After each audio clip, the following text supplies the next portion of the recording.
In the world of Atheria, the continents were not merely land masses, but the very embodiments of the ancient races who shaped them.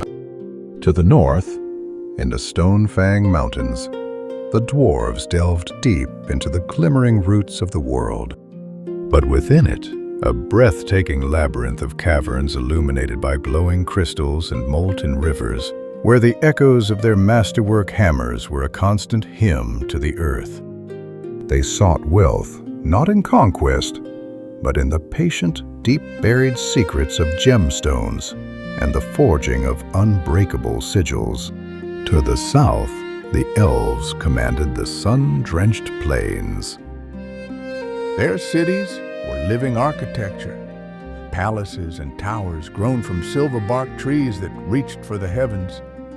They were a people of wind, light, and enduring cycles, their lives as long and measured as the passing seasons. They cultivated art, magic, and history, seeing themselves as the stewards of Atheria's memory and natural beauty. And in the east, humanity, ever ambitious and relentlessly prolific, built its sprawling kingdoms of stone and steel. Their cities, like the great capital of Caledonia, were testaments to their will, scraping the sky with their spires and scarring the earth with their quarries and farmlands. They were a tempest of innovation and expansion, their short lives driving them to leave a mark upon the world that would outlast them, a drive that often blinded them to the marks they erased in the process. But the deepest, most vital heart of Atheria was always the Verdant Realm, a vast, primordial forest that occupied the entire western half of the continent. Here, the air hummed with a magic older than kingdoms, and the trees stood as living chronicles of time. This realm was governed by the dryads, ethereal and devastatingly beautiful, with a grace that made even the high elves seem clumsy by comparison. They were the soul of the forest. They were not merely inhabitants of the woods, they were physically and spiritually bound to them.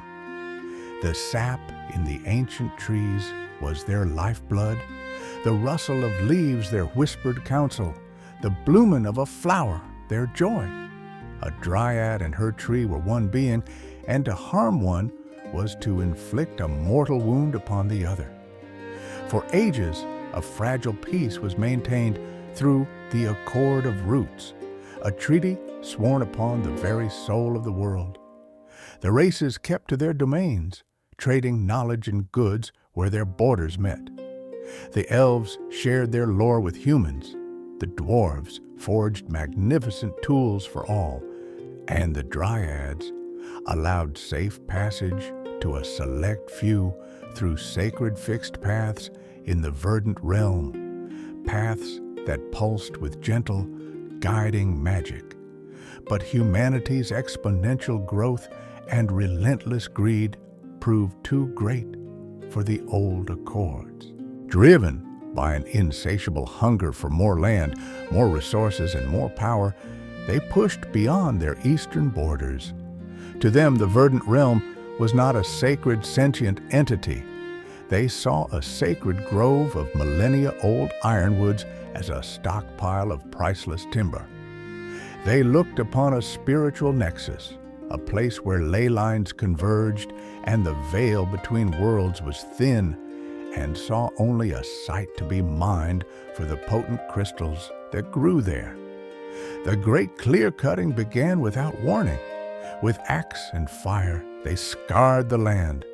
The screams of the elder trees, a psychic shockwave of pure agony, echoed through the spirit world, felt by every dryad, elf, and even the dwarves in their deep halls. Witnessing the unending human greed that felled the ancient ironwoods and feeling the agony of their kin, the bound dryad clan reached a silent, unanimous decision. In a final ritual of severance, they channeled their very life essence into the forest itself, becoming the vengeful will that now guides the beasts and bends the paths against all humans.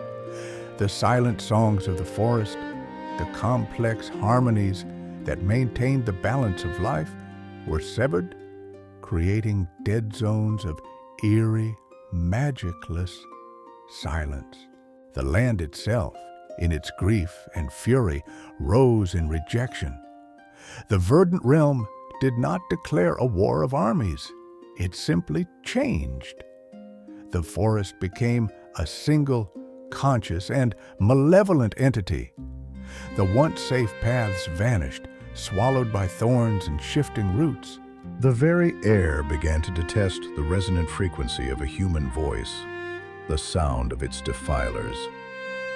Simultaneously, the forest, in its righteous anger, became a sanctuary and breeding ground for the world's most savage magical beasts. Creatures that had once been kept in check by the forest's balance were now empowered by its rage.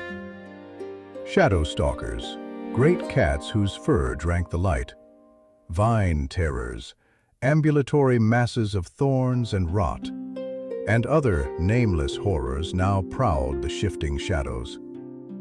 They were so formidable that even a party of high-ranked veteran hunters could not survive an encounter without staggering losses, if they survived at all.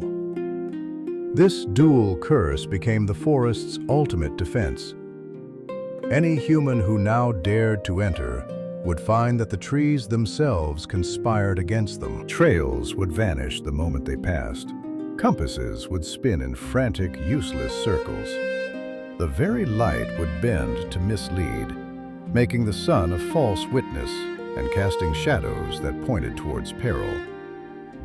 Humans were hunted not only by the treacherous terrain, but by predators that saw them as blights to be cleansed.